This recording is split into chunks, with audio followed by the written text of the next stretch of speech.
Good morning. Oz, if you're out there, will you help me get the rock fan going? Because it's not going.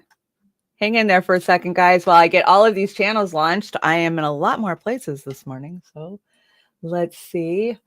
It says this one. I got to hit the pencil,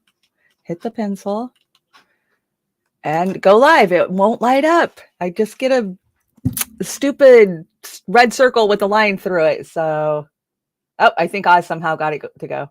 How did you get it to go? Am I live still? Okay, I'm hoping I'm live on Rockfin. Holla if you're over on the Rockfin and you can see me. Oh, that's cool. I can actually delete or block comments now. Ooh, I feel special. If you guys are joining us from AM Wake Up, what a great show they had this morning. Funny stuff. Let me get logged in. Yeah, as you guys can see my TV now. I'm doing a little remodeling of the studio today. So shout out to everybody who's joining me. I saw a bunch of you guys hanging out in the chat. Kate, good morning. Let's see. Catalytic Centaur, I see you in there hanging out. It's Cold Fusion Gaming. Welcome. Amber, good morning, Amber. Good morning. Fred Edwards. Good morning, Fred. And Aram right out of the gate with a super ray over on the Rockfin. Thank you so much, Aram. You are so amazing at helping so many of us keep our things going. And I just want to shout out to everybody over on the Rockfin. We just hit this week we hit 13,000 and now we're up to 13,100 almost. So thank you everybody who's following us and joining us on the Rockfin. Rockfin's where the truth lives. That's what we say, right? Does everybody hear me okay? I kind of feel like I'm dead in the ether right now. Good morning, Red Cloud. Holla if you can hear me. Holla, holla. We're going to do some sound checks before we get into it. Oh, man, I got to tell you guys, you will see me fanning myself with Assange all day because I am going through some serious hormonal imbalance. And I know we're not allowed to talk about that. Women over 40, don't talk about your hormones, but I've been doing some homeopathic hormone replacement and I got myself way out of whack because I tried a new one. I added some testosterone to my estrogen and it just threw me into like 40 hot flashes a day, night sweats. I'm pretty miserable. So I quit taking it, but it'll take a couple of weeks to get out of my system. Kate's ready for sound checks. Okay. Menopause sucks and we're not allowed to talk about it, right? Because if you talk about it, then you're just a crazy menopausal bitch, right? But all of us are living with it. I mean, I went into perimenopause when I was in my late 30s because I had a surgical procedure that they didn't tell me would send me into menopause, but it did. And then every doctor I went to after that said, oh, I can just tell by looking at you. You've got plenty of estrogen. Look at you. Yeah, honey, I know how to put fucking makeup on. That doesn't mean I'm not suffering. And I'm suffering. So yeah, I do normally just these little estrogen type of pills. Normally those help pretty well. Yeah, I get the crazy mood swings and the emotions and all that too, but mostly it's the hot flashes that are killing me. So if you see me fanning myself with Assange, it's just a reminder to free Assange and to cool me off. So it was a fucking mess about 15 years with menopause issues. Plus I didn't sleep for 3 years. Kate, I know that insanity of not sleeping, right? When your sleep is messed with, it has negative aspects on every single part of your life, right? I call it day tripping because when you've only had an hour sleep, maybe of unsound sleep. Oh, Jilly, you too. It destroys your life. It rules your life, right? Oh my gosh. Yes, I know. The no sleep is a big one for me. But since I got on Kratom, I haven't had that problem in almost 10 years now. And thank God. I'm not saying Kratom will help anybody with their sleep. It helped me. It helped me level out my highs and lows because I'm a self-admitted bipolar manic depressive that, can be a little off the hook when I do. But yeah, Kratom's helping me with my sleep. It's helped me with my moods. It's helped me with so much. And, if you want to talk to me about it, I'll tell you everything I know about it. You reach out to me if you think it could help you, but I do not advocate for anybody to get on Kratom because it is addictive. I am addicted to Kratom. I will stay addicted to Kratom. But considering the other addictive shit that I was addicted to for so long, it was a good trade-off for me. So Let's get the show started. Enough BSing for the day. Hey, Marby Dog, welcome, welcome, welcome. Yeah, hot flashes. I feel sorry for the younger women who don't understand. You know, you just think that it's a joke that's said on TV about menopause, but the reality of living it. I mean, we can make Viagra and get an 80-year-old hard, but we can't figure out how to cool fucking women down. We're half the goddamn planet. Big pharma. Don't you see some money needed here, right? I refuse to go and get on all of the big pharma drugs, though. I mean, go get hormone replacement therapy from my doctor. It caused my grandma breast cancer. So I'm sorry if I'm a little scared of it, you know? So that's where we're at. Let's see. Let's move this along. Oh, here we go. Here we go. Trailer Park Pundit. We're going to do fair use if I could ever get over there. Fair use. Everything I talk about, I am just giving you my opinion. Please do your own due diligence research on any topic that I bring up. And this show is not meant to be a deep dive into anything. I'm just bringing you headlines and topics that I find interesting that I want to talk to you about. So please go do your research and look into stuff and play both sides. That's my biggest thing is I'm always like, okay, what is the other side saying? What is the benefit? What is I try to weigh it out evenly, not just suck in that predisposed, cognitive dissonance that we've all been programmed with our whole entire life. So trying to be fair about it. Raspberry tea helps. I will try that, except for raspberry tea gives me heartburn. I do love it though. Internet went out again, Jilly. I'm so sorry. Poor Jilly. Jilly has been fighting internet issues. A lot of us has. We would think with the advancement of technology that our internet issues would be getting better, not worse. But it seems like they're getting worse. I don't know what that's all about. But, I think it's more of a control issue than it is anything. I got a lot of crazy stories on the deck for you guys today. I'm going to touch base with a couple of stories that everybody's talking about, but then I got some stories that nobody's talking about. Waiting for the internet guy. Oh yeah, they'll be there between 1 and 10 next year. They always do that graph, right? Yeah. So here's a little song I wrote called "If You're Not on a Government Watch List by Now, You Should Be Ashamed of Yourself." And I just want to shout out to all of you out there because I know y'all be on the watch list with me. Amber, I know you are. Kate, as many chats as you're. Jilly, how many that you mod for? Yeah, we're all in trouble, right? I guess it's a badge of honor. Marby Dog says lots of men on test replacement these days expect a mass spike in prostate cancer in the years to come. Yes, we know that taking synthetic hormones causes cancer, right? I mean, women or men, no matter what you're taking. So this used to be where my PayPal symbol was, but fuck PayPal. So if you want to help me out, you can donate by giving a super chat or a super ray. Or, of course, we have our Patreon over at Beauty and the Boomer. I'm not running my own for Trailer Park Pundit because I just love you guys. And you guys are so kind. You'll give to both. And I don't want you to do that because the money is hard right now and finances are tough. And so we appreciate all those that help us keep the light on. I so appreciate everybody who helped me get to DC. I want to run the names real fast. There you go.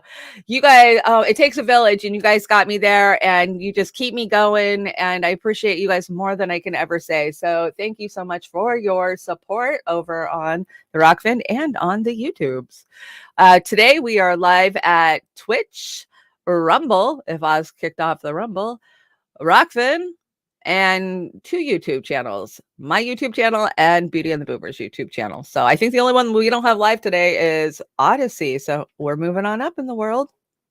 Shout out to everybody who's watching on those channels. Okay, so here's headlines I don't care to cover. California legislature passes bill regarding penalties for oral anal sex with willing children. Now, I took a look at this and you got both sides virtue signaling and screaming about this, right? The Democrats are like, oh, this is because there's so many younger men that are, say, 24, 25 that are getting caught with younger girls, and then they have to go on the sex registry list, blah, blah, blah. And I understand this because I had a family member at 18 years old get pulled into the system because of a girlfriend who was 15 years old, and he had to go on the registered sex list. He's still on there to this day, 30 years later, and it totally effed his life up. It ruined his life. So I get what they're trying to do, but this is just a big bird dog whistle for Republicans to say, look at what we're doing, especially in light of the fact that we know there's a lot more SA crimes going on with children than are being prosecuted or reported, right? I mean, anybody who even understood the top of Pizzagate understands that's going on. So both sides of the story, yet again, you have to look at it. So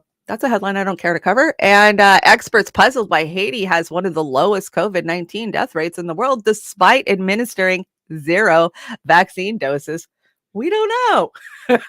For months, health experts have tried to pinpoint the reason for Haiti's inexplicable low COVID-19 death rates, as other countries continue to struggle to contain explosive numbers of cases and deaths. In India, a global hotspot for the virus, 7-day average for cases reached 385,000, while deaths have roughly topped off at 3,000 a day in the nation of nearly 1.4 billion people. So they're comparing India to Haiti here, but they're saying, oh, we don't know. So this was from May, but still, come on. We know, right? We know exactly. So those are your headlines I don't care to cover. Did you guys see? We have to talk. Ghislaine has decided that she is going to do some prison house interviews. So I think CBS got the ins on this. The reporter that actually covered this and talked to her is a well-known shit lib who just threw Britney Spears under the bus by interviewing K-Fed, her ex-husband. Yes, one and the same reporter. I don't know how you go from K-Fed Britney interviews to Ghislaine interviews, but here we are. And we've only had little pieces kind of drop since yesterday of what she said, a couple of it's a phone interview type thing. And she just feels terrible for poor Prince Andrew, but we'll get to that. So let's go ahead and watch this. First on CBS Mornings, can you hear we're it? Finally hearing from convicted sex offender Ghislaine Maxwell. I'm going to pause it till you guys tell me you can hear it, because we do this every time. Okay, so let me know if you can hear it. Let me know. I don't want to keep going. I hate making you guys watch a half a video and there's no sound on it.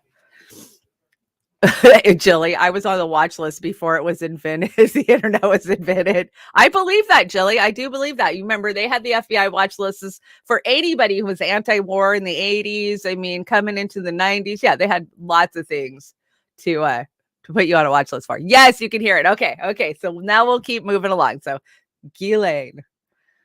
From her new prison in Florida. Senior international interviewer Daphne Barak spoke with Maxwell over the phone back in August. Maxwell, you'll recall, was sentenced to 20 years in prison for sexually abusing, recruiting, and trafficking girls for convicted sex offender Jeffrey Epstein's alleged sex abuse ring. Her attorneys have already appealed her conviction and the sentence. Barak's conversation with Maxwell covered a wide range of topics, from conditions inside the prison and how she's spending her time to what she says she regrets. So what do you think, you made any mistake, or it's just a very bad luck? If you look back, where do you think you should have done something different? Meeting Epstein was the greatest mistake of my life. And obviously, if I could go back today, I would avoid meeting him. And I would say that would be the greatest mistake I've ever made. And I would make different choices where I would work. Obviously. Do you consider yourself a victim of Epstein? I don't particularly like the word victim. I think it's one that should be used very sparingly, because today everybody is a victim of something, a victim of the pandemic, a victim of inflation. I've heard the word victim used about things that I don't like that word. So stay tuned. Our Paramount Plus streaming app will soon have an exclusive special on Ghislaine Maxwell. Exclusive Paramount. So Paramount got the interview, right? And so, yeah, she doesn't want to be called victim because she doesn't like that word. So she doesn't consider herself a victim. And I don't consider her a victim either.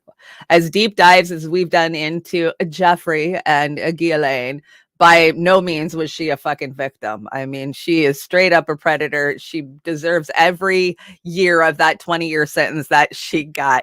Hola, President Jesus. Welcome.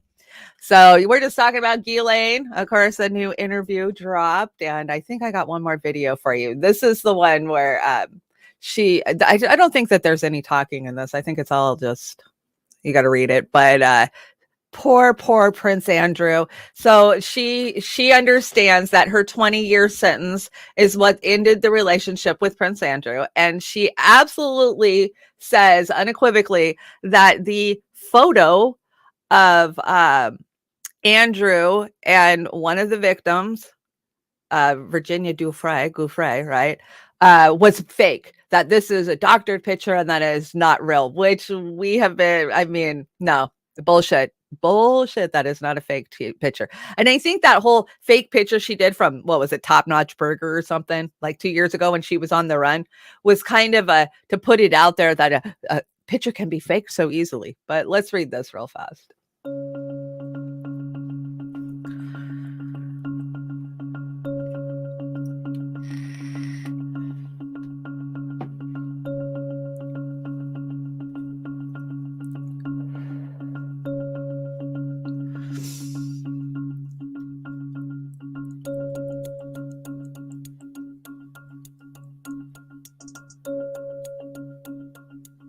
He's a victim.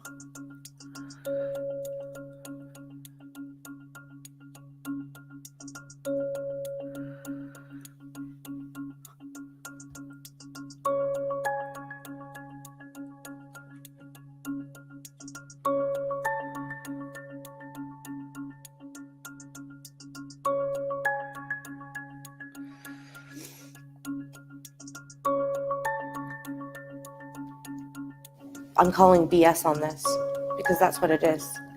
He knows what happened. I know what happened. And there's only one of us telling the truth. So there you are. She knew that her conviction would not survive, or her friendship would not survive with Andrew. And she just feels so bad for him because he's been ousted. I think that there's a new documentary on him, and I think it's called Outs, if I remember right. Like one of those shit channels did it, A&E or one of those. I can't remember who, but come on. I mean, did you see the video? I know we all watched it, of him goosing his own damn daughter at his mama's funeral. This guy is seriously sick. And all of these, the elites, you know, we've dove really deep into this case. So you can check it out over on Rockfin, all of my Isaac Cappy, Ghislaine Maxwell, Jeffrey Epstein. I mean, I go into the history of Jeffrey Epstein, how he was created, Dalton's Girls School, you know, what he was doing, how he got access to the amounts of money that he did. And basically it was just handed to him. He was a freaking nobody, and he weaseled his way in. And Ghislaine just happened to be great timing. She had inherited her daddy's espionage, empire, suspiciously, because he fell off a boat, right? So it's what she knew. I mean, Jeffrey just stepped right into the same shoes that her daddy filled for so many years. And so we've done some deep dives on this. Reprehensible. She's a trafficker. She is a convicted trafficker, and she will stay a convicted trafficker as she belongs. But you know what? We're never going to see the little black book. We're never going to see, you know, who was involved, because we know it was at the highest levels. I mean, the stories I've told you guys about the Clintons hanging out on the Epstein Island and Secret Service taking Zodiacs over there and people getting hurt, and just, I mean, there's so much to be covered up. Even, you know, their fallout with Trump and, of course, the royals, you know, come on. We've seen a picture of her hanging out with Kevin Spacey in the royal throne. The royal throne. Do you think they just let anybody sit in the royal throne? No, we know better. We know better. So yeah, definitely if you want more info on this story, but most of you guys have been with us for this. You have gone down the deep dives with us. And, you know, my question, this has been my question. I asked Kim Iverson this 2 years ago.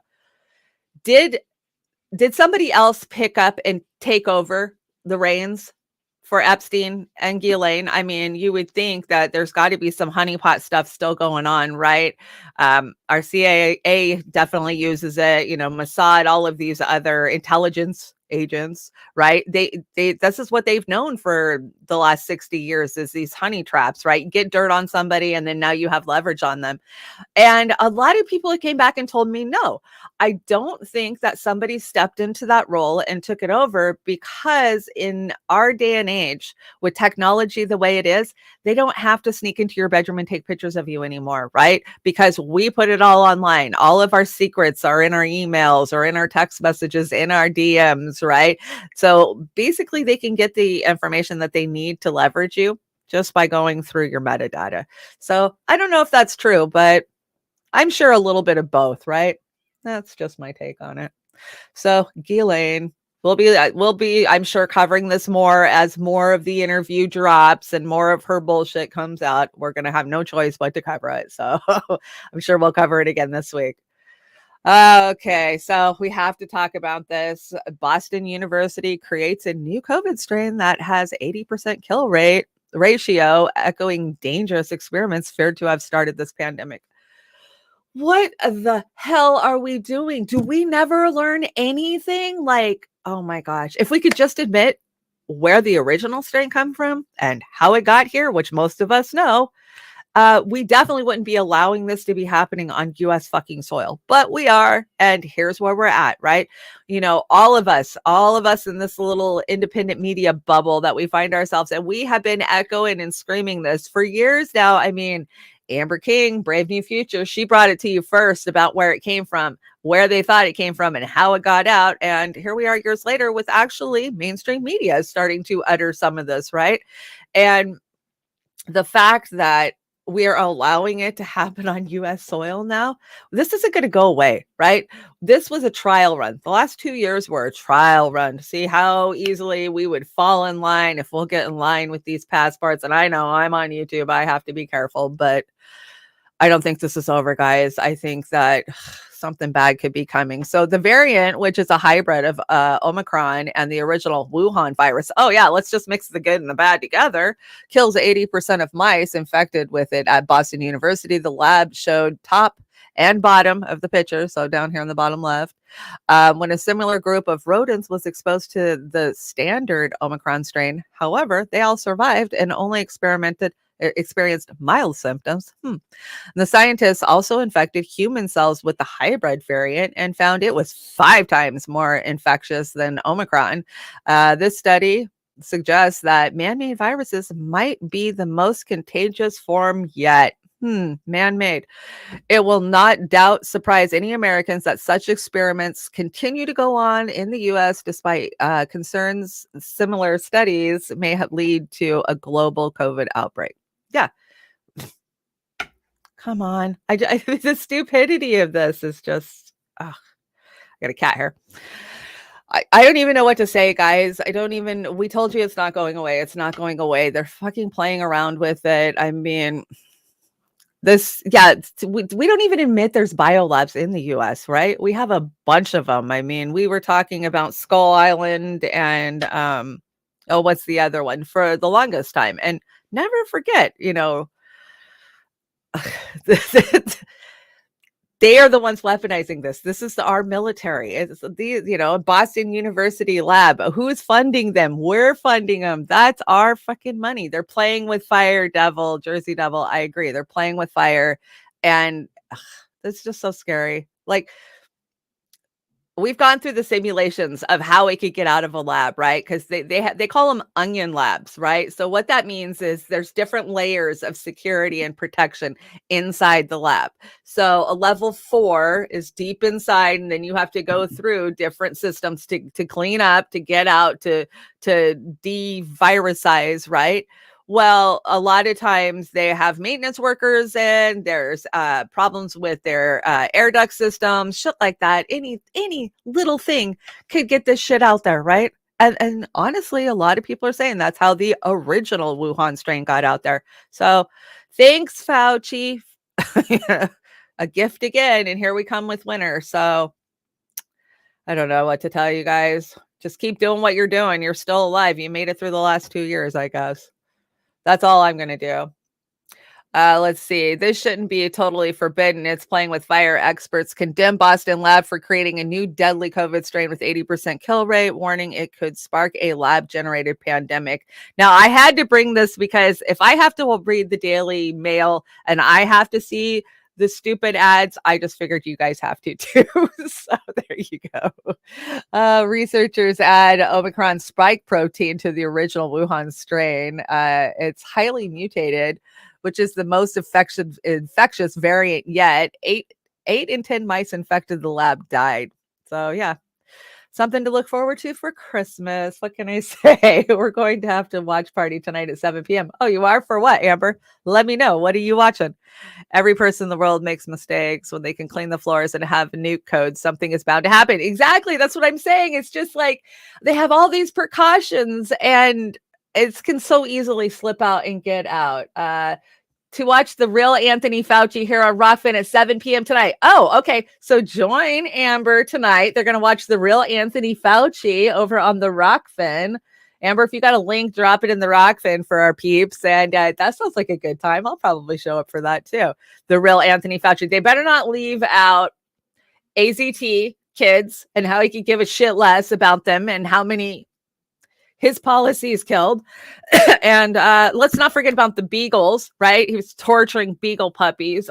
This guy is just the worst. So I hope they don't leave any of that out of the real Anthony Fauci. Looking forward to that. Let's see. Denver Attaway says, why is Boston such a hotbed of fuckery and sketchiness? All the universities with global audiences, historical, puritanical culture that makes Southern Baptists look tame by comparison. Want to talk racism? Take a look at fucking Boston. I believe you. I have never been to Boston. It's one of those few cities I've never been to. I've been to everywhere in the United States except for the Eastern Seaboard, up, the corner of it. So, but from what I hear, I'm not missing out much. Oh, okay. So Amber says, oh no, it's all there. At least in the book it is. So yay. The real Anthony Fauci. Check it out over on the Rockfin. There's going to be a watch party tonight. Sounds like I will be joining. So that's, something to not look forward to. So Professor Samuel Shapira, a leading scientist in the Israeli government, said this should be totally forbidden. It's playing with fire.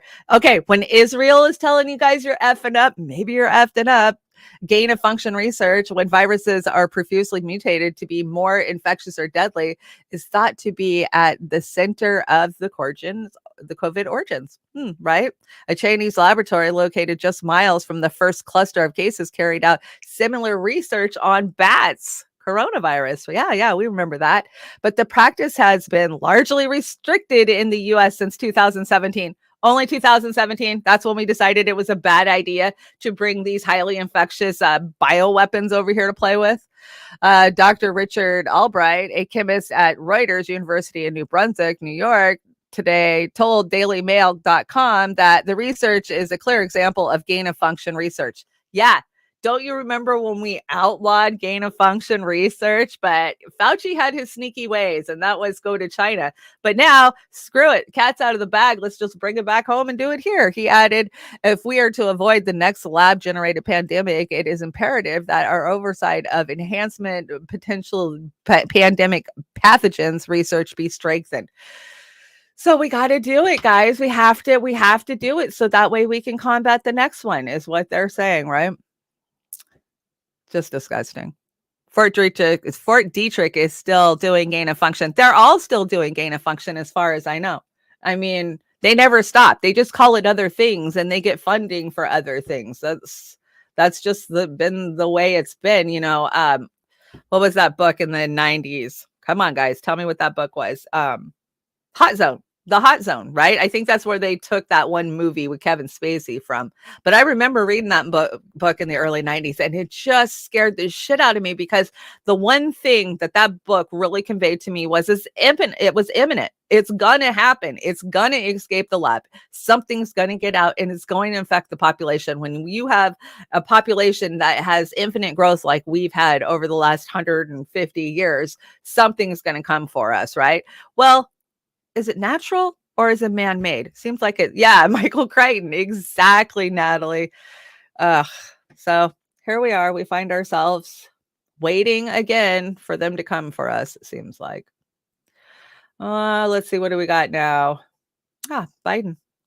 Did you guys? Okay, so we talked about this a little bit, I think, last week with the Biden releasing prisoners with marijuana charges, right? Because he had to do something really quick so they could add it to the list of look what Biden's done, even though Biden hasn't done shit. And Russell Brand kind of calls him out. But I got my own questions to Russell Brand. Yeah, Chief Sniffer in Chief. So let's hear what the Sniffer in Chief has to say about, marijuana. Remember that when Joe Biden was campaigning to be president, a glorious time that fortunately ended with Joe Biden as president, he said he was going to decriminalize cannabis. He wasn't going to go to Saudi Arabia and do deals with them. He was going to make them a pariah. He was going to put caps on big pharma prices. Now, he hasn't really done any of those things. What he's done is fudged versions of those things that are kind of Okay, I got to pause it here because I got to ask a question. Well, it's not showing it. What is up with the 33 on his shirt? Okay, we know Russell has the 33 on his tattooed on his wrist.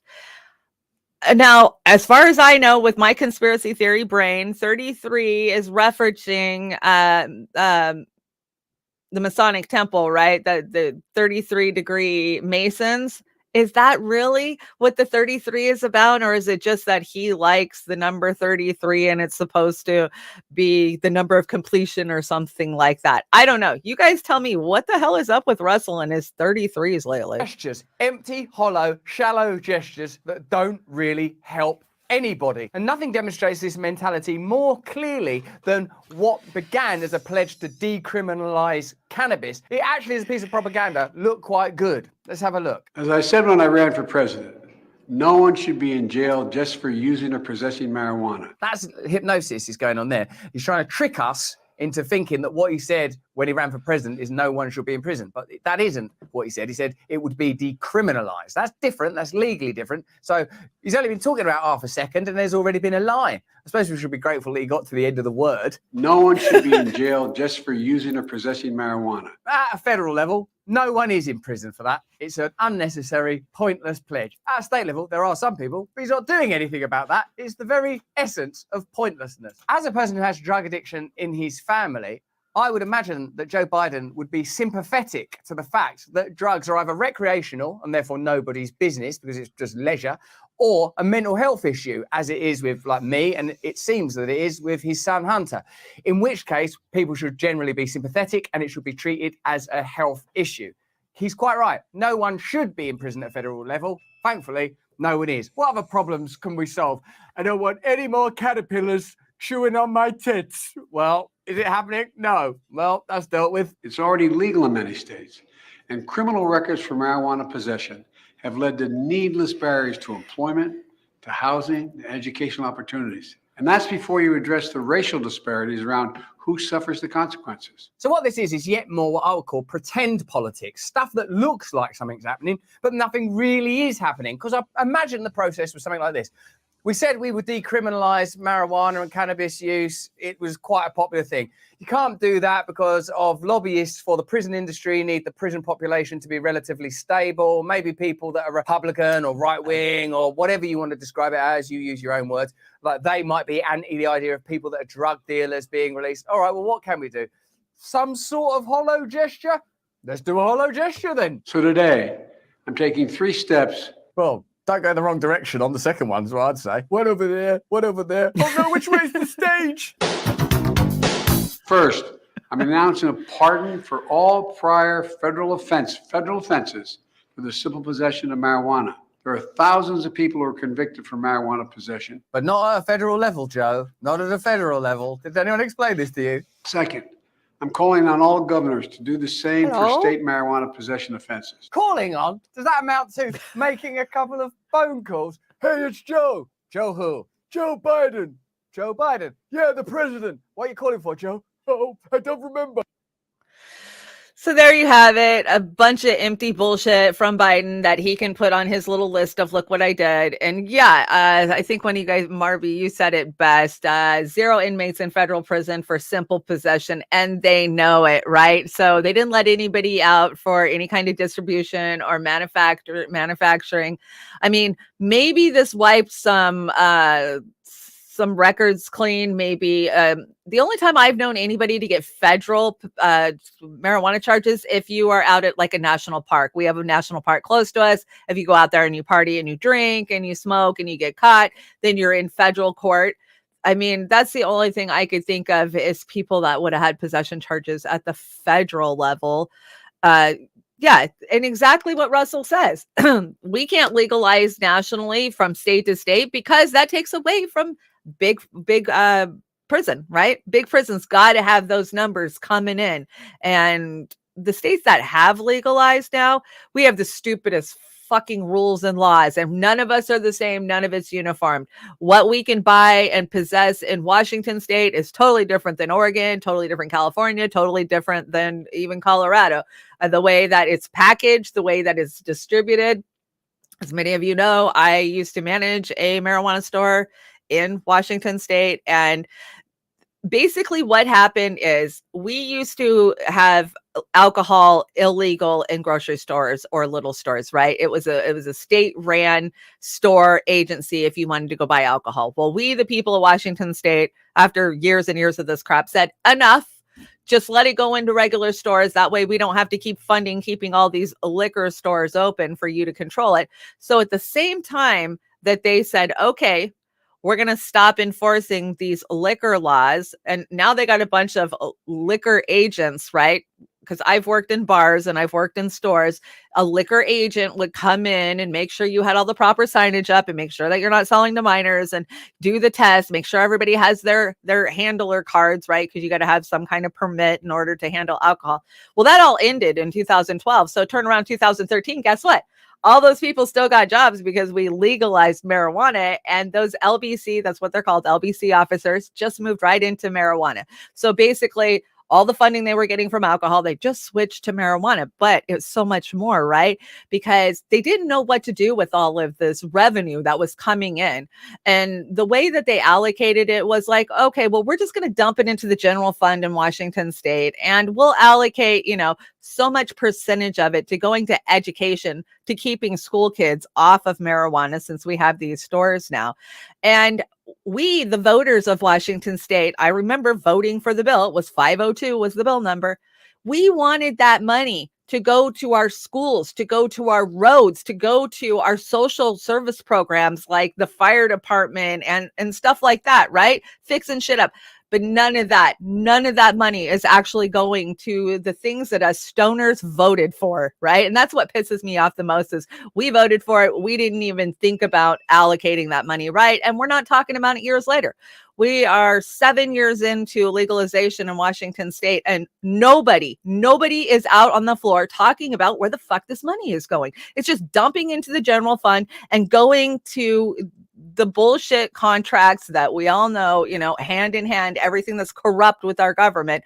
So it didn't trickle down to our kids, didn't trickle down to our roads. It didn't go to anything that we actually wanted it to. It just made fat cats fatter.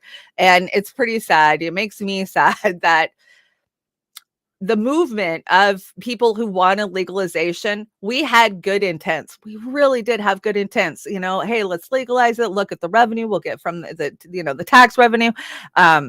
We'll stop putting people in jail for it. We'll stop putting people in prison for it. But that's not what has happened. And I do hear of some bus locally, like in Washington state, but basically it's the DEA. So if the DEA thinks that maybe you are, selling out the back door of your store, or if you're a cannabis grower, that maybe you've got a black crop instead of just a green crop, this is all happening, right? So yeah, we need to have some more conversations now for the states that are legal versus the poor states that aren't. I forget that there's states that aren't even legal. I mean, there's so many of you out there watching right now that can't even have legal access to it, right? Is Biden even talking about that? No, he's not. That's what we need to be putting pressure on is, coast to coast legalization, not just at the federal level, but state by state. We need the feds to mandate the states make it legal. That's the only way I see people getting relief in some of these far south states. Yeah, and I know so many people who have unnecessarily died or have dealt with, what's a black crap, have dealt with not being able to have access to marijuana in their dying days. And that just makes me sad. My dad was very, very ill with lung cancer, and because he lived in Utah, he couldn't have access to it. And to this day, it still breaks my heart that I couldn't help my dad out in his dying days. What is a black crop? Okay. So we call green crops and black crops. Green crops are the crops of marijuana that are going to go and be professionally packaged and sold at marijuana stores. A black crop is going to be sold in a state that doesn't have legalized marijuana. So what's happening in the US right now is we have a bunch of states that are legal growing green crops. But alongside those green crops, a lot of manufacturers are growing black crops because they know, hey, they can send it 2 states over and make so many millions of dollars off that crop, right? So the DEA is coming in, and I mean, they track every bit of marijuana in Washington state from the minute that it's a little tiny seedling until it is put in a bag and sold. That plant is marked, labeled, coded, and scanned. I mean, they scan everything. So yeah, they come in and they bust a lot of growers because a lot of them are growing black crops and green crops. I mean, the green crops are really hard to get through. Your marijuana's got to be tested, and not even tested that good, might I say, but it's got to be tested for the chemicals and pesticides that are in it. It's got to meet all of the state standards to be sold in a store. So a lot of times, some of those don't meet that level. They end up going and being sold as black crops too. So yeah, basically the black market is black crops. So yeah, Biden's token bullshit. He really didn't do anything for anybody, right? Never does. But hey, they'll cry about it and say, look at what we did. Look at what we did. So next time one of the shit libs tells you that, push back. It didn't actually help anybody. This is stupid. So why is Kamala Harris already among the most consequential vice presidents in history? When I saw this yesterday, I was like, what in the hell are they talking about? Seriously? And I love this. Amazon pisses jugs. LOL, what? I mean, what? Yeah. Can you guys name anything she's done? I can't name one thing. What has she done? It took her years to get down to the border, as the borders are, right? I mean, I've been to the border before she was. Just seems weird. DM'd Russell on Twitter and asked about the 33. Actually, that's great. I'm sure for Russell, it's some kind of Zen, like number of completion, or I don't know. Could it really be the whole Illuminati, Masonic 33 degree layer? I don't know. You know, he was married to Katy Perry though, and she is one of the notorious Hollywood sex kittens, right? There's a lot of talk about her. He did get away from her. He did see a lot of shit. So I don't know. I ain't judging. I'm just asking questions. What the hell is that all about? Just explain it to me. Maybe it's his favorite number. My favorite number is 24. I don't feel like putting it on my shirt, but you never know. So the only dangerous minority is the rich, right? We know that. So know that. Oh, and I just had to remind you, Harris, one of Harris's famous quotes is, gas prices are high due to gas prices not being low as before. To get back to lower prices, we have to acknowledge gas is high, which is the opposite of low. Yeah, this is the most consequential vice president of our time. She spits out word salad better than a fucking salad shooter. Just saying. So let's see. Oh, I like this little meme. It says, remember, kids, if the U.S. suddenly takes an interest in your human rights, they want to overthrow your government and colonize your homelands. Until next time. He-Man, always with the great ones. Okay, so we got to talk about Newt Gingrich, guys. I can't stand Newt. I hate Newt. Any person with a rational thought thinks he's a total fucking, warmonger. I could say warmonger because he's definitely in there too. Corrupt warmonger. But I found myself agreeing with some of what he was saying on Fox News yesterday. And a lot of people are talking about just how corrupt and bad the FBI has been. And now, come on, we've been saying it since freaking Comey and the whole, meeting at the tarmac that he covered up in 2016. I mean, we've had some problems with the FBI, but the Republicans are really screaming about it. And I mean, I don't agree with the end of this clip when he's talking about Dick Cheney's aide and Scooter Libby. But I do agree in the very beginning that, yeah, the FBI has kind of lost their shit. Oh, come on, not Hunter. Get out of here. There we go. First off, for me, the biggest revelation is the fact that they were given $1 million for Christopher Steele to prove that anything in the Steele dossier was true. Can you verify it? And he couldn't. I was stunned by that. But what's at stake for Daschenko today? Look, I think I don't know what will happen in a jury trial like that, but I think it's very clear from the evidence that's been unearthed that the FBI at the very top had gone crazy. They were doing things that, I mean, how can you go out and actively try to undermine the President of the United States the way they did? Just as they went out to protect Hillary Clinton and they've gone out to protect Hunter Biden. This is the most corrupt FBI leadership in American history. And there's going to have to be a commission or something to look at it. And potentially it's going to have to be broken up into 2 or 3 different agencies. This is really serious stuff because these guys have the power to put you in jail. So it's not politics. This is the criminal justice system. And it was clearly perverted by the last 2 FBI directors. You know what's unbelievable, too? Congress said to them, do you have any information on the Steele dossier and in interaction with it? They never told Congress that they offered Christopher Steele $1 million to verify the dossier. They just ignored it. And what I'm wondering is, Newt, is it James Comey and Christopher Wray continuing what Comey was doing? Do you think this was going awry with Mueller? How far back do you think this goes? Well, I think, look, you can go back all the way to the investigation, which I think illegally back longer than that. Put Dick Cheney's aide in jail when he was totally innocent and when they knew he was innocent. And Scooter, they knew who'd actually leaked the CIA agent's name. It was the number 2 guy at the State Department. They told him to keep his mouth shut. Richard Armitage. And they went after Scooter to try to flip him. Richard Armitage. They went after Scooter to try to flip him against Cheney. I mean, that's, I think, under Mueller. So you have to say that there's been a tradition here of the senior FBI leadership being anti-Republican, anti-conservative, and corrupt. I mean, doing things that are clearly totally dishonest. Stuart, Newt, I was just talking to Stuart Varney about this. The conviction almost doesn't matter.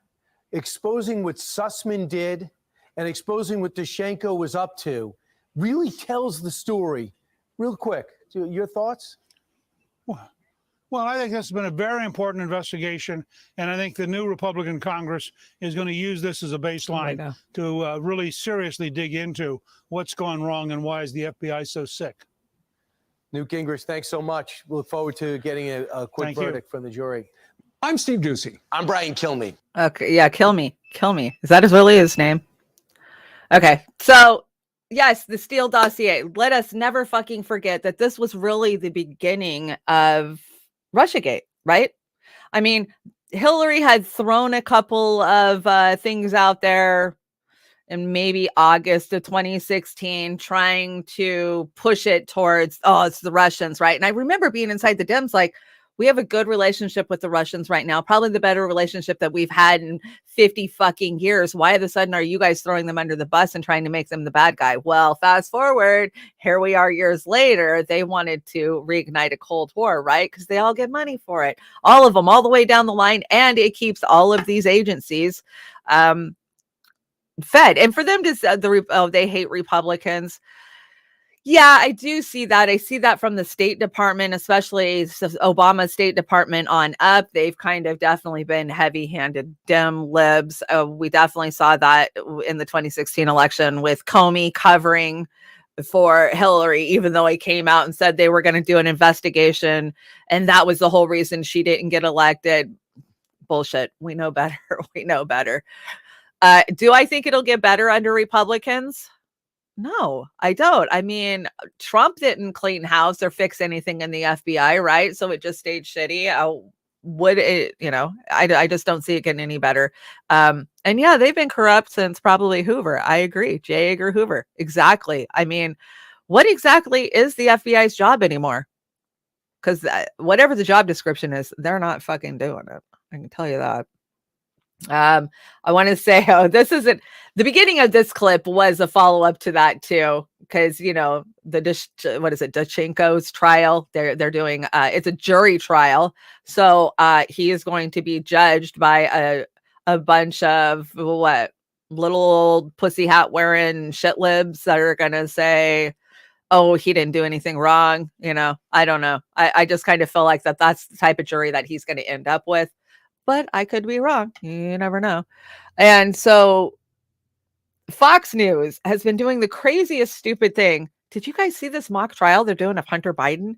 I mean, this is the fucking reality that we live in, guys. We have a J6 mock trial going on with the Democrats, right? They had their big season finale last week where they voted to subpoena Trump. And on the other side, you got Judge Joe Brown and a bunch of actors playing what it would be like to prosecute Hunter Biden. This is just insanity. We live in a cartoon, but here, let's check it out. To another topic, because you were also asked to participate in a Fox Nation a show called The Trial of Hunter Biden. It's a mock trial. You presided as the judge in this mock trial. I'm going to play a clip and we'll come and get your reaction on the other side. After you did, in fact, contact the Bureau, the FBI, what did they do in response, sir? Well, at first, my father reached out to the FBI in October, and they basically told him to get out. Objection. It's not responsive to the question, Your Honor. Judge, a little we're here for semi-probable cause in one sense, so that'll be permitted. Well, you may get some movie roles out of this. You have an amazing voice, Judge. But I would also say that I'd like to know what you think, you hope viewers will get from this exercise of seeing a mock trial of Hunter Biden. It was kind of a weird mock trial. The way we configured it Yeah. actually was a mock proceeding to determine if there was probable cause to believe that further investigation should occur. And some of the things that are on that laptop are really disturbing. So True. It looks like the public needs to encourage its system to get into this. We don't want mob justice, but sometimes the collective needs to bring pressure to at least look at things, because from what we were looking at on that laptop, something's way wrong here, way wrong. And America is becoming no longer the land of the free with this kind of situation, because it's just obvious that compared to what's happened to, say, Mr. Trump, President Trump, versus what's happened with this family, it's like they don't live in the same. Oh my gosh. Your guys' comments are cracking me up. Mock trial, mock justice system. Just have a real Hunter trial. Did it remind you of divorce court? Remember as a kid, you'd stay home sick and they'd have the whole day of those fake court shows? It totally gave me flashbacks to the original divorce court. But this is the reality we're living in. I mean, let's just have pretend trials on both sides for everything and not worry about actual justice anymore. Oh, guys, we live in freaking cartoon. It's so insane. But he's not wrong. The things on Hunter Biden's laptop were very, very disturbing, right? Oz and I took a trip down that land when that first. I mean, we had to have a VPN. We had to go to a different server. We had to go to some site in China, and we determined very, very quickly that this was an actual legitimate Hunter Biden's laptop, and that was him in those videos and with those messages. And the Democrats the FBI just swept it under the rug. No, we can't talk about it. Orange man bad. We're not even going to talk about Hunter Biden and what he is doing, right? We've had a lot of effed up siblings of presidents, children of presidents, right? But nothing like this, to where he was literally facilitating meetings with his dad and finances, right? Don't ever forget Burisma. And it needs looked at. Do you think that when the Republicans take over, because we know they're going to take the House, right? We know. I mean, that's a given. They're going to take the House. Will they take the Senate? Maybe by one, maybe by two. We'll see. But are they going to go after this? Or are they going to keep pursuing it in the future? I think the pendulum's going to swing back really, really far, guys. And we're going to go from TDS to complete Republican insanity.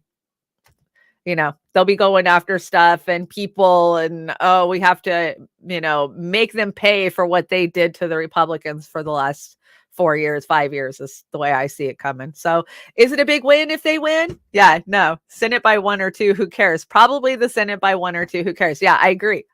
Who cares? Nothing's going to change. They all have the same corporate donors. They're all emboldened to, the people who give them money, and that ain't us, right? And even when we do give them money, they don't answer to us. They never will. Oh, what was this? Oh, AOC. Yeah. Stupid AOC. Let's see. This is tiny, so let me get my glasses. So this is Aaron Mate. So this is AOC's response to the anti-war protesters who came after her the other day, which was great. I got to say, tag teaming's the way to go. She says, sure, they weren't actually not anti-war protesters. They were right-wing Trumpers, and some were LaRouche cult members, not progressives as they claimed. Their own social media history shows this. It was a stunt that they do from time to time. Last time they showed up in this town hall yelling about eating babies or something. It's a thing they do to go viral and draw people's attention. And, she goes on with her trying to justify her war vote. But Aaron Mate says AOC accuses her anti-war protesters of parroting pro-Putin talking points.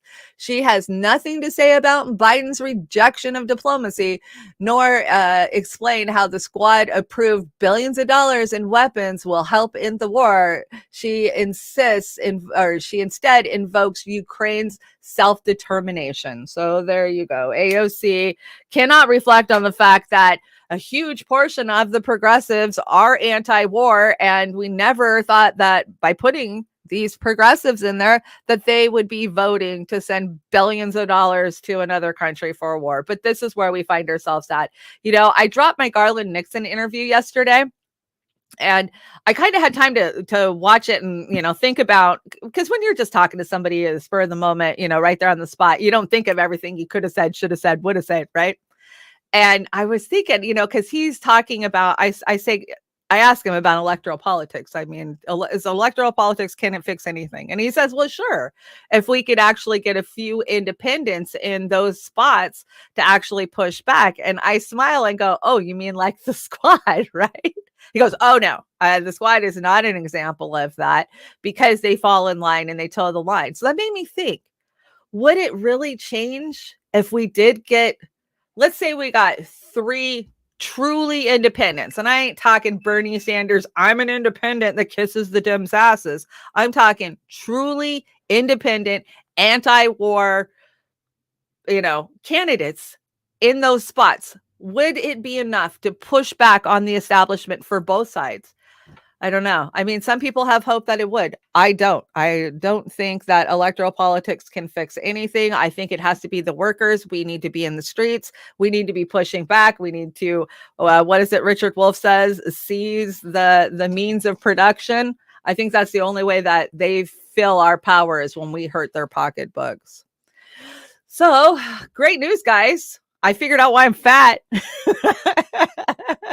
Air pollution is making women fat, new study says. So looks like all of the water weight might actually be from the air. Oh my gosh. A new study suggests that long-term air pollution exposure is linked to women gaining weight, particularly ladies in their 40s or 50s. Well, there you go. What is it? Eureka Alert reports. Observed women who were exposed to poor air quality, slightly higher levels of fine particulates such as nitrogen oxide and ozone have seen increases in their body size. According to the study author, Xin Wang, an epidemiologist, research investigator at the University of Michigan, the exposure to air pollution was tied to a higher body fat proportions and lower lean mass for middle-aged women. Eureka Alert notes that the body fat increases by 4.5%, and that's about 2.6 pounds. So the extra 2.6 pounds I got it from the air. I got it from the bad air quality. Can you guys believe that? I mean, they'll just tell us anything, right? I mean, okay, maybe it is a contributing factor, but not as much as that whole box of cookies and the fact that I didn't go for a walk yesterday. But I'm going to tell everybody it was the air pollution that caused it, right? Oh, here's another funny one for you guys. So attention, Wayne Hill residents, Portsmouth, Ohio, please stop throwing beer bottles at drones. They are property of the Portsmouth Police Department, and they run surveillance on the property for your protection. We repeat, stop knocking down our anti-drug activity drones. I love the lady, man. She's just going to chuck that. Why would you waste your booze throwing it up there? I'll make this bigger so you guys can see it. It's kind of funny. Oh my gosh. You see a drone, throw a bottle at it. I guess that. Throw something at it. I just find that hilarious. To the dome. Yeah. Too funny. I'm trying to find you guys funny. Oh, this one's crazy. Did you hear about the armored truck robbery in LA yesterday? Somebody got a lot of freaking coin yesterday. So yeah, let's hear it. Shots fired outside of Bank of America in Harbor City. The target, an armored truck stuffed with cash. One person was hurt in the heist, and now law enforcement on the hunt for the 4 people behind it all. KCAL 9's Tina Ezzedine is live in Harbor City this afternoon with the latest on the investigation. Tina. Susie, as you can see here behind me, this entire parking lot is blocked off as sheriff investigators try to find some detail that will lead them to the suspects that hit up that armored truck and the security guards inside it. Just moments ago, the sheriff's department confirming to me that the security guard is okay. He's doing fine, but the cash he was carrying, it's gone. An emergency call. Robbery of an armored truck outside this Bank of America. People are getting desperate. Witnesses hearing gunshots. At least 5 to 7. And we didn't know what it was. We thought it was probably like, like a car's engine or something, but no. All before noon on a Monday. Broad daylight. It's crazy. Just be careful. 2 men inside this armored truck parked front row of the bank. The company, Loomis, replaces cash for the ATM, services the machine. 4 suspects seen wearing all black rob the armored truck passenger. Shots fired. The suspects take off. The armored truck security guard rushed to a hospital. Yeah, I hope they catch him. You know, it's kind of crazy. A witness pulling up to use the ATM seconds before the shooting revealed someone yelled, "Get out," warning him of danger ahead. He did. His truck left behind as local and federal investigators comb for clues in a parking lot in a crime for cash. And witnesses here say that this particular bank has seen its share of violence before, including robbery. And today, those suspects in today's incidents, they took off, still nowhere to be found. Reporting live in Harbor City, I'm Tina Ezzedine, KCAL 9 News. All right. Okay, so we will never know how much money they got off with, right? Because that is just a rule of the banks, a rule of the armored car companies. They never, for insurance purposes, I guess, they don't say how much they got off with. But I would say this is probably a pretty smart hit, considering they hit early on Monday morning after all of the ATM pickups from the weekend were done. And yeah, they got away. And is it wrong to be excited about robberies? I don't know, but I've always just lived in this fantasy for so long. You know, you have these conversations like, oh, how would it be to knock off an armored car, you know? So when you see somebody actually did it, it truly shows you how what's going on in our society right now. Crime is crazy everywhere. Don't let them tell you any different. I mean, I've been watching reports from all over the country where they're trying to say that crime is down 6% here, it's down 8% there. Tough times call for tough actions, and that's what I see happening. And I think it's just going to get much worse, right? And yeah, fuck B of A. They've robbed all of us, so I don't feel bad that they got robbed, right? How much have they got from all of our freaking overdraft fees and stupid shit that they've done to us for years and years and years? And I had B of A for, God, 30 years. Yeah, I've had B of A for a long time. I don't anymore, thank God. But screw B of A. Screw all the big banks. What do we got next? Oh, we got to talk about some horror. So have you guys watched Dahmer? I finally broke down and watched it this week. And I came away with one feeling about it. And that was they could have stopped Dahmer a hell of a lot sooner had they actually listened to the Black community, because the Black community knew they had a killer. They actually even fucking knew who he was. He had so many encounters with the police. I mean, one of his victims was handed back to him for him to finish off, I mean, by the police. So, that was what I came away. And yeah, Evan Peters does an amazing job. I can't imagine what it would be like to go into the mind of a serial killer and play them, but he does an amazing job. And we're seeing some very similar things happen in Kansas City, and we'll talk about that in a second. But I wanted to let you guys know that eBay and Etsy have pulled the plug on a bunch of Jeffrey Dahmer inspired clothing from their site, which was marketed as costume pieces. So apparently Jeffrey Dahmer is the #1 Halloween costume this year. Obviously it has something to do with Netflix, but I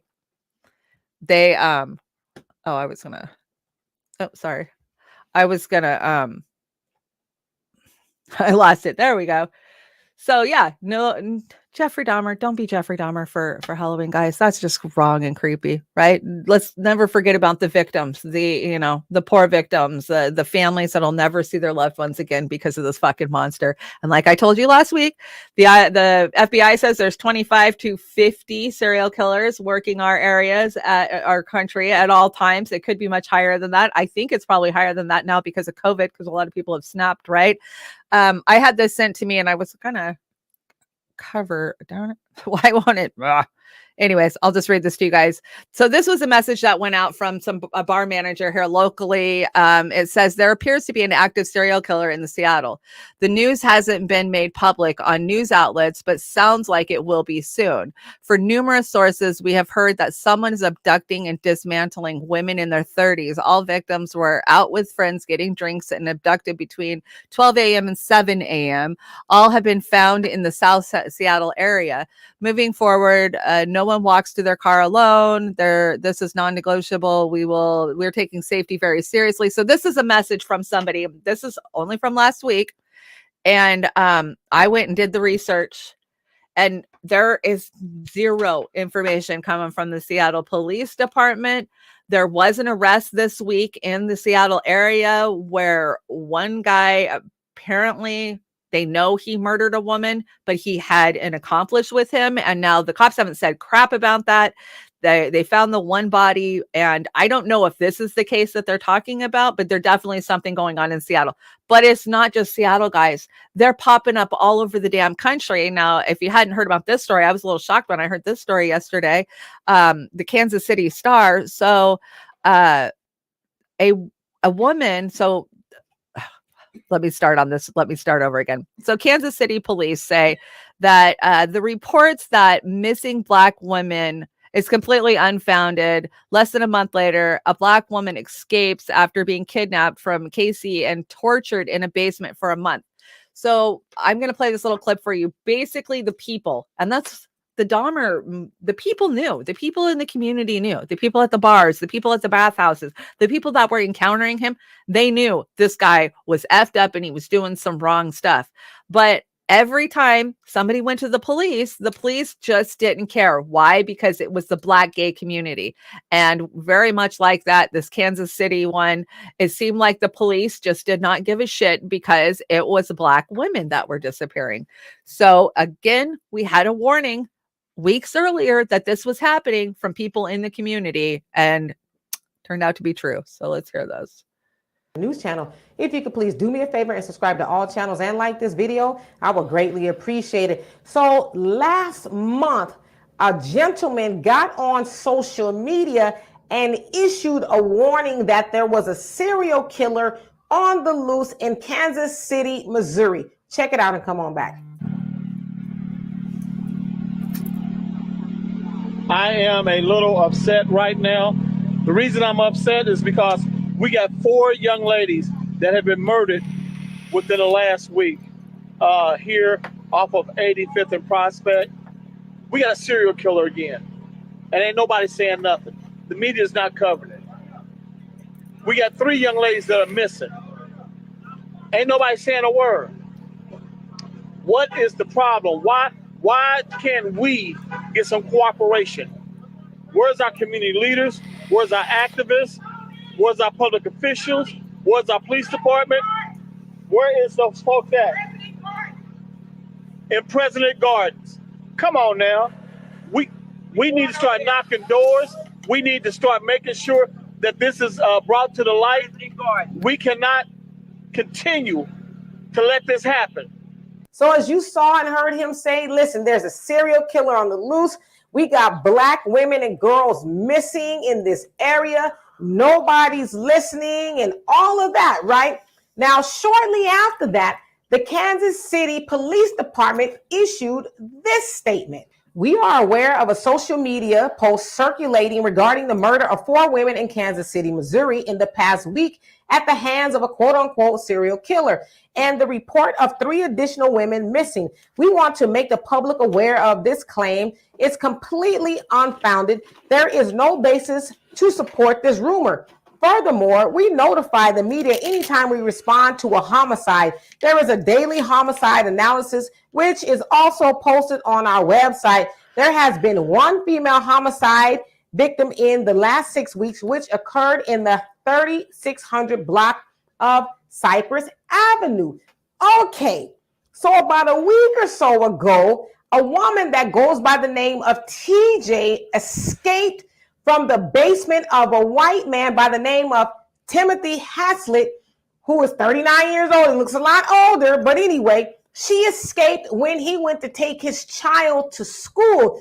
Now, when she went to the neighbor's house and they finally called the police, they said that TJ showed up wearing a shock collar, I guess that was shock her neck, and some sort of a latex outfit. And she also told the police that she had been snatched from Prospect Avenue earlier in September. Okay, so she said that he's had her captive for about a month. Now, remember, in the video with the man, he said that the women were coming up missing around which street? Prospect Avenue. So there you go. More reports are starting to finally come out about what this woman went through. He starved her for a month. He beat her with a whip. She had a shock collar on. She was chained up. It's a miracle that she escaped. But the fact that 4 women had already disappeared from that same exact fucking road and the police would not even look into it. Are you shocked? I'm not shocked. You know, they always seem to be playing catch up when it comes to serial killers. And I watch a lot of Criminal Minds and stuff like that. I think we all do, right? We're all a little fascinated with what breaks in these people's brains to make them become that way. And we know it's environment. A lot of it's environment. Some of it is just the wiring, but very scary out there. I see a lot of you guys talking about, yeah, I don't play around. You come mess with me, you're going to get your ass shocked. I'm going to shock collar you. Yeah, a shock collar. Oh my fucking God. How bad, huh, Jilly? So more is going to come out on that. The police won't say. She said he'd already killed 2 of her friends. She said, he disappeared my friends, or deleted. I think the exact words. He deleted my friends. So we know that there's a couple of bodies out there. The police are not saying whether they found those bodies or not. Kansas City Police Department is not letting much out on this case. So I'll keep you guys updated as we get more information. But yeah, there seems to be a lot of active serial killers around the country. We kind of knew because of COVID that was going to snap a few people. And I think that is a triggering point that we're going to see a lot more crazy stuff in the next few years, right? We got the Stockton serial killer who's just out there shooting people randomly. Like I said, there's an average of 25 to 50 serial killers working the U.S. at all times. And right now, I think it's higher. So why isn't this big news? Why isn't this bigger news? I was shocked when I heard this story. I was like, this was a week ago, and I'm just now hearing about it. I mean, normally this is the type of stuff I'm clicking on immediately to watch. So very, very scary for all young women, right? Not just sex workers or however you want to classify some of these women that are picked up and murdered. We can go back to Bundy and the Green River Killer, and they prey on these vulnerable communities because they know that nobody gives a shit. The cops don't give a shit. The families hardly report them missing because they don't realize they're missing because they've been living on the streets. It's just heartbreaking all the way around. And yeah, criminal profile, that guy, man. He looks like the why is it always like it's always this type of guy, right? It's scary. You ever watch it's called the Toy Box Murders? Oh, that one's bad. He would lock them in this like semi truck and torture them. Oh, it's just terrible. The things that these sick people will do. Let's talk about the economy, guys. I'm starting to get worried for winter. How about you guys? I spent Sunday trying to get weatherproofed and cleaned up and ready for winter, right? It's still too hot in the Northwest to pull the ACs out of our windows, which is freaking crazy. I've never seen such a warm October in my life, and I've lived in the Northwest for almost 50 years. I have a feeling it's going to be a very cold winter. And energy prices are going to be insane. So this is from my favorite deep voiced, what is this? The Epic Economist. Yeah. The Epic Economist. And he's got some statistics that should scare the shit out of all of us at where our energy prices are going to be here in a couple of months. We're already spending 21% more on energy compared to a year prior. While gasoline prices skyrocketed in June and July, and those increases were impossible to ignore. Increases in the cost of electricity and natural gas aren't as noticeable at first, typically remaining buried in the fine print of monthly utility statements. That's why consumers don't usually adjust their power use to higher electricity costs as quickly or aggressively as they do to higher pump prices. But when their bills arrive, they can see that these costs add up pretty fast and that they've been eating away an increasingly larger portion of their incomes. The latest data shows another shock. In September, natural gas bills jumped 33%. While these bills are often confusing and filled with a barrage of surcharges and taxes such as gas recovery and distribution charges as well as taxes, the dramatic increase in electricity bills has been hard for consumers to miss. The outlook for the next couple of months is quite disturbing too. The National Energy Assistance Directors Association, NEADA, estimates that the average family will pay more than $1,300 to heat their home this winter. A very notable sum considering that nearly 40% of families are already feeling financially strapped, according to a new NPR poll. And that's in the best case scenario, if we don't face extreme weather events like we did last year. But the EIA is forecasting a colder than expected winter for 2022 and early 2023, meaning there will be more demand for heat, along with higher costs for natural gas and propane. If no disruptions provoked by extreme weather or other external events occur, natural gas bills are expected to be 28% higher this season. Heating oil bills are expected to be 27% higher. Propane, 5% higher.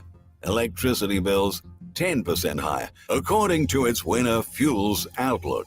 But if temperatures are 10% colder than that base case scenario, the EIA is projecting that U.S. average household expenditures between October and March for natural gas will be 51% higher than last winter.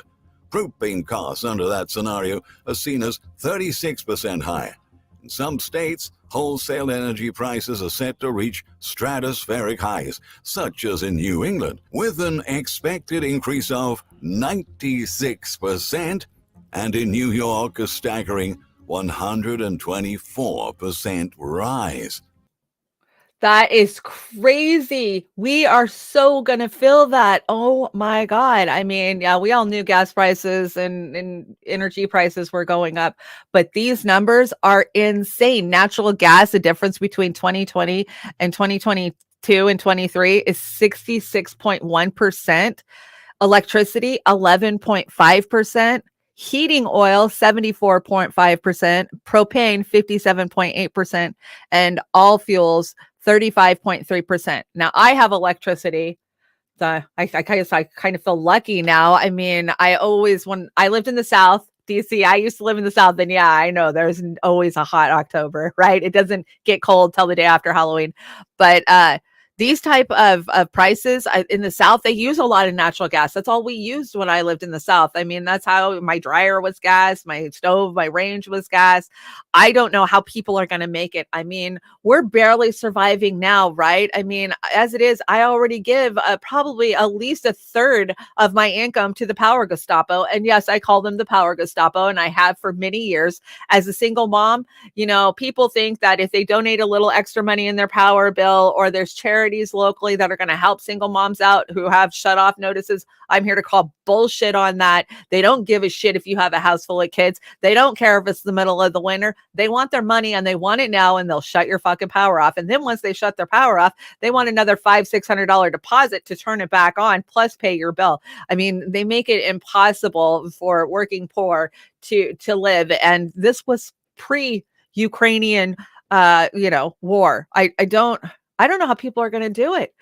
The cost of inflation on all of us. I heard a report today that 25% of 401ks are fucking gone, just gone. And we told you, I remember doing a show with Amber about this, how they're coming for your 401ks. And guess what? They did come for your 401ks.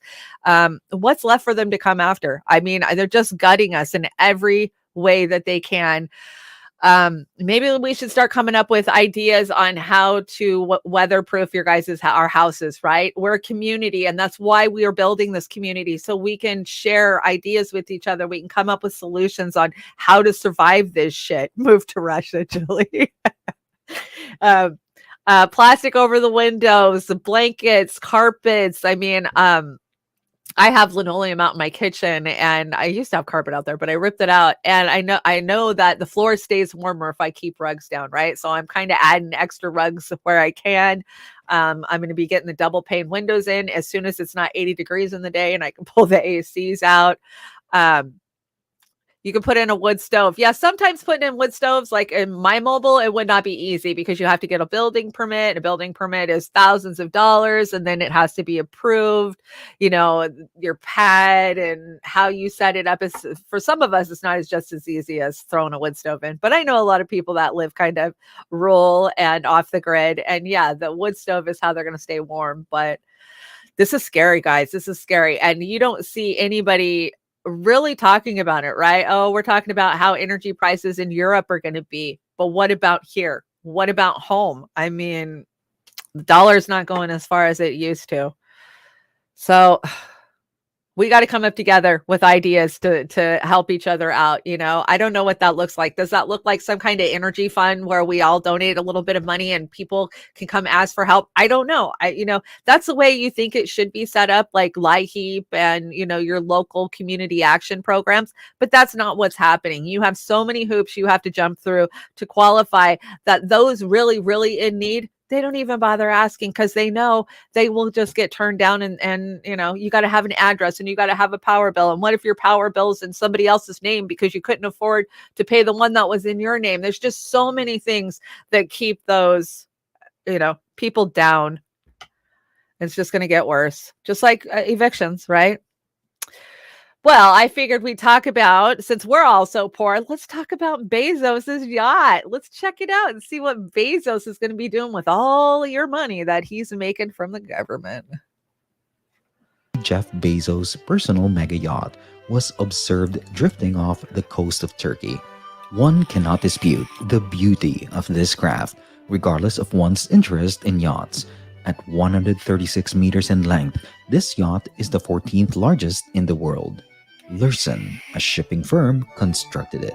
The 2019 version of the luxury vessel has 2 helipads, since one is simply not enough. A 40-foot swimming pool, a 2-deck spa with wellness and health amenities, and a spacious theater where he can watch Amazon Prime originals. This floating masterpiece features 36 guest accommodations, including 11 VIP cabins spread across 4 levels. In addition, it operates with a staff of 54 workers, which means that each of your visitors will have a pleasant experience. Mark Berryman, who specializes in designing the interiors of luxury yachts, is responsible for the vessel's sleek, modern aesthetic. The combination of wood and warm tones with a few strategically placed flashes of blue makes the spacious It looks like a living area house! feel inviting. This beautiful bar room, complete with a wood-burning fireplace and a massive mahogany Oh, he's dining got wood at table least. with a view of the ocean, is the ideal setting for appreciating his art. But if you'd rather not just sit around and take in the scenery, there's a wealth of comforts and amenities available to you on the boat itself. Across the Flying Fox's 2 decks is a 13,000 square foot spa. Its marine lobby is another Mark Always gotta Berryman have a spa. showstopper, with heated limestone Hey, floors Popeye. and oak woodwork. Moreover, it is a lovely introduction to the rest of the spa. Murano Spa has a Turkish bath, a sauna, and a fully stocked fitness center. Massage facilities on board provide the same luxury spa experience as a land-based 5-star hotel. And you'll want to primp for the 5-star diners served on the deck. That's why there's a spa on board the yacht. Both the theater and the yacht have seating for 14, an Atmos sound system, a media system with more than 3,000 films, and a virtual reality system. All of the guest rooms feature private baths and walk-in closets. Oh, that thing just goes on for like 10 minutes and it shows you all the rooms and the kitchen and the food and yeah, chilly lifestyles of the Predator class. So while you're saving your pennies to pay your power bill, at least Bezos has got a real wood fireplace on his yacht. Now I've been reporting on this yacht for a couple of like a year now. Now remember, this was built in Norway and they built it inland. And it needed to go through a couple of canals to get out to the open sea. And the problem is there was some bridges over those little canals. Some of those were landmarks that had been there for like 120 years. And Bezos just says, take them down. We'll just tear them down. So the people in Norway were a little pissed about that. And I'm not sure how it actually got out to sea. I know there was a lot of pushback. I'm sure he just got his way and they tore the bridges down to get his boat out. There's a couple of super yacht channels that I kind of follow on YouTube that break down what these Predator class are doing with these super yachts. Some of these yachts are freaking mind blowing. And if you're not somebody in the oligarch unless you got a freaking yacht, so they sell and trade and move these things and rent them to each other. And yeah, we always take a look at lifestyles of the Predator class. I try to bring you guys as much information I can on what they're doing with our money, right? It's our money ultimately that's making them rich. That's the bottom line. We know that. Speaking of money, oh no, Jilly sent me this. I do have a Jilly section today. Jilly, we'll get to your section in a second, but I think Shelly posted this. My FBI agent getting frustrated after following my page because he's starting to realize his entire life is nothing but a big lie. Yeah, it kind of happens when you find out the truth, ain't it? It is. Please donate to my new my nonprofit Yachts for Yachts for Tots. DC, that's freaking hilarious. Yachts for Tots. I'll definitely be a tot on that yacht. Okay, so one more crazy ass story. I've been following Scientology. I'm always freaking digging into it, and they had a $50 million donation the other day. But this clip from Growing Up Scientology kind of shocked me because there's a lot less Scientologists in the world than there used to be. So let's hear from Aaron. Tom and Victoria Cummins surpass 500x humanitarian. Guys, this term humanitarian is a status awarded to a Scientologist when they have donated $100,000 specifically to Scientology's real estate programs. Now, math may not be my strong point. After all, I did grow up in a cult, but I consulted a calculator and I have it on good authority that 100,000 times 500 is $50 million. People wonder how Scientology has so much money. It's because of guys like this. And please keep in mind, this $50 million figure, that's just what Tom has donated to Scientology's real estate strategy. That's not even the main fundraising strategy that Scientology has. There's actually three main ways that Scientology collects money from its members. The first way, and it used to be the primary way, is just selling Scientology services. We're talking auditing, we're talking training. Auditing is Scientology's form of one-on-one counseling. Training is just studying a course in a course room. It's pretty simple stuff. Back in the day, L. Ron Hubbard actually said that Scientology organizations were prohibited from making money by doing anything else other than selling, auditing, and selling training. After David Miscavige took the helm of Scientology, he had some other ideas. And if you ask me, David Miscavige introducing other ways to get money out of Scientologists was most likely a direct result of the fact that the number of Scientology members has been pretty steadily dwindling since the early 90s. This is a fact. At the height, there was only 100,000 active Scientologists. And presently, as I said, there's only about 30,000. This decline has been very steady since the early 90s. And why has that decline happened since the early 90s? What came about in the early 90s? The internet, right?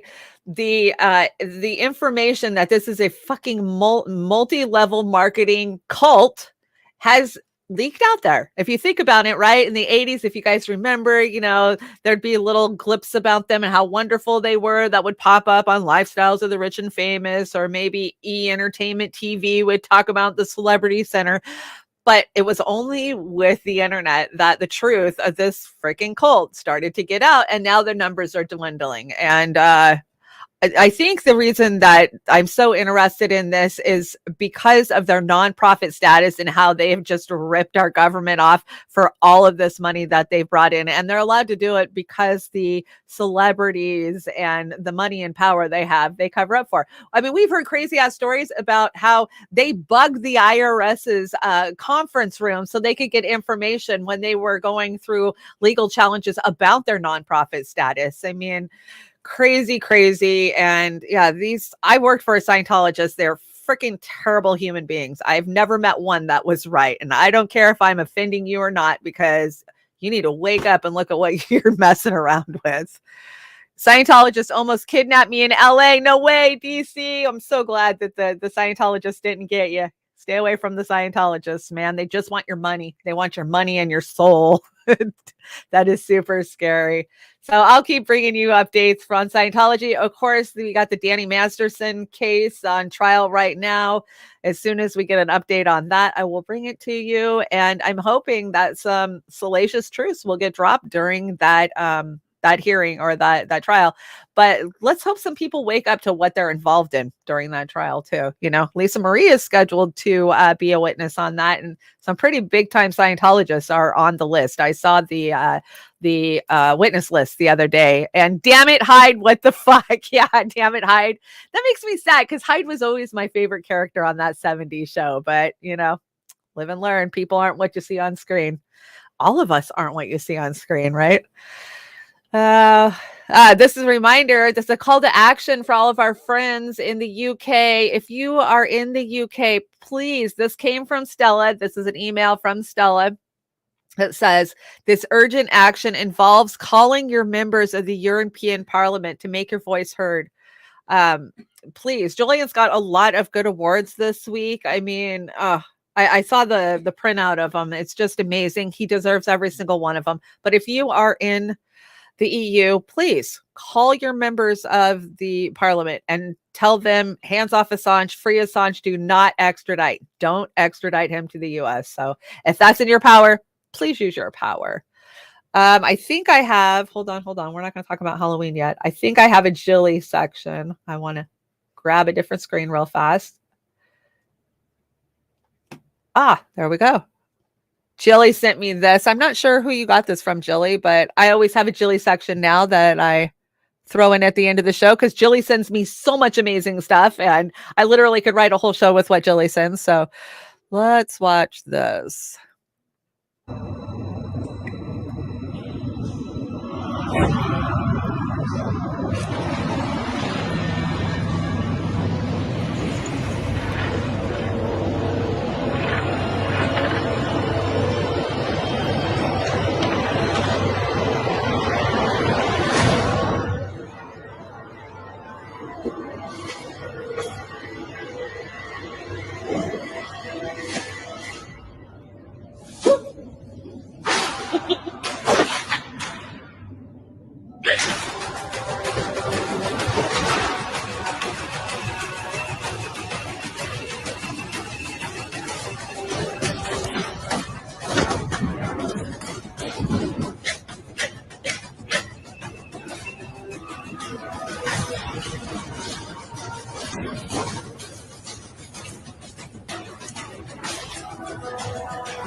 That's very accurate. Isn't that very accurate? Yeah, I love the hand up his ass. Let me see, guys. I'll go check what that said again, that email from Stella, but I gotta move back over to that screen. Okay, let's back up. Let's back up and see what it said. It says the urgent action involved calling your members of the European Parliament, the MEP. So to be clear, she wants you to call the MEP and have your voice heard. So if I misstated that, I apologize, but I thought I just read exactly what she said. So call the members of the European Parliament. And I guess that's the end of our show, but I want to remind you guys of a couple of different things. We've got the big B&B Halloween, which will be October 29th, Saturday night. And if you are one of our big boomers, one of our Patreons, and anybody who contributes to the show is invited to come sit in the green room. You can have your costumes on. You don't have to be on screen, or you can be on screen if you want. A lot of you showed up last year with great costumes. Julie was there. Kate was there, I think. Anthony, Horse Gal. We've had so many great Halloweens over the years. You know, you might remember our very first one where Fee and Pasta showed up. That was really fun. And Johnny. And yeah, so Halloween's always a blast. We kind of do it big. And I know Oz is already working on some funny, great stuff. Oh my gosh, he had me dying yesterday with one of the clips that he was working on. So you find something you think is funny or scary, send it to us. We'll reface it. We'll do what we can to it. And everybody's invited to come hang out for Halloween. Get your costumes ready. And what other? Oh, I guess I didn't have any other updates. So let's see. Oh, I do have one announcement, guys. So I talked to Mr. Craig Pasta-Jardula yesterday, and he's actually going to show up for Thursdays to Hell and Back. So we've decided to do Thursdays kind of a mix, right? Because there's current events, things we want to talk about, but we also want to focus on addiction. So we will bring our addiction stories and information on top of whatever else we bring. So it'll be like a 2-part show. It's what we're going to do. So yeah, Pasta's going to start hanging out on Thursdays with us at the Trailer Park Pundit. He'll hang out in the trailer park. And I look forward to you guys hanging out. There's a lot of stuff to talk about. Pasta was telling me about psychedelics and how big pharma has taken over microdosing, but they've messed it up because they've actually taken the psychedelic out of it. So I'm kind of looking forward to Pasta bringing that report. And of course, I will probably look more into benzos and trank drugs, the poly drugs that are kind of replacing fentanyl, and just how dangerous that is. And let's see, do we got anything else to talk? I think Amber's doing a Brave New Future on Friday, if I'm not wrong.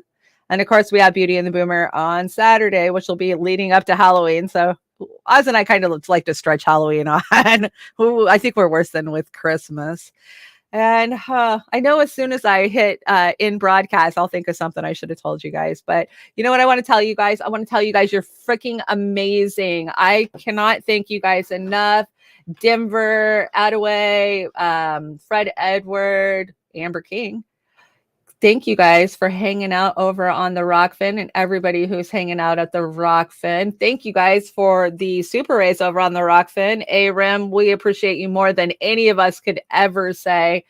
Thank you so much. And shout out to all of my new channels that I was at today. Twitch, if there's anybody out there in Twitch land, we appreciate you guys joining us, and hit that like and follow button over there. And I think we're actually on Rumble today. So if you're a Rumbler, thank you for tuning in. Hi, Gamer. Thursday is my birthday. I will be on a train Wednesday. Happy birthday, Popeye the Sailor. Good stuff. Jilly, thank you so much for everything you send. Kate, you're so sweet and amazing. DC, you keep me laughing. Gamer, you're a crack up too. Catalytic Centaur, thank you guys so much. Who else is in here? I know Red Cloud's hanging out. Natalie, thank you guys so much for joining, sharing, liking, and supporting my work. I couldn't do it without you guys. I wouldn't do it without you guys. I just kind of get to I don't know. You guys inspire me to keep doing it, to keep doing these shows. Hey, happy birthday, Stevie. Stevie, I saw it was your birthday this week too. Happy birthday. I hope you had a great birthday, and your SpongeBob thing cracked me up. If you haven't seen Stevie do her SpongeBob laugh, it's definitely worth a click.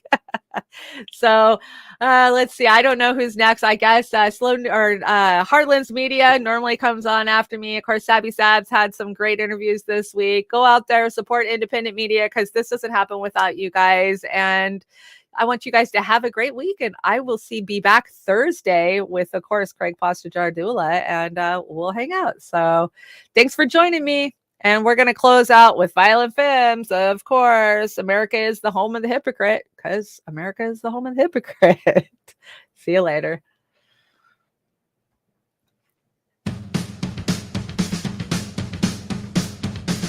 America is, America is, America is, America is, America is the home of the hypocrite. America is the home of the hypocrite. America is the home of the hypocrite. American dreams are full of it.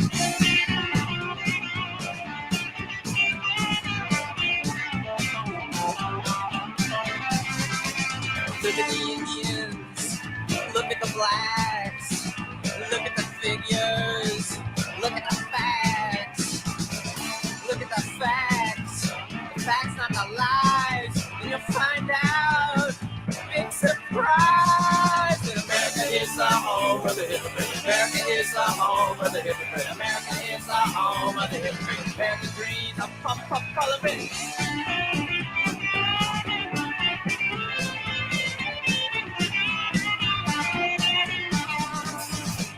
Indians, check out the blacks, and then you check out the figures, then you check out the facts, check out some facts, check out the facts, not the lies, and you'll find out, it's a big surprise, like between the eyes, that America is the home of the hypocrite. America is the home of the hypocrite. America is the home of the hypocrite. American dreams, only a dream, no desperation limit. Desperation level. Even though my nose don't work, I smell trouble, I smell trouble. No desperation limit, no desperation level. Murder in the government. Say you're sorry. No desperation limit, no desperation level. Turn the key, turn the lock. Nationalism, you can suck mine. No desperation limit, no desperation level. Watch how the world's progressing everywhere. Aggression, aggression, aggression, aggression, aggression, aggression.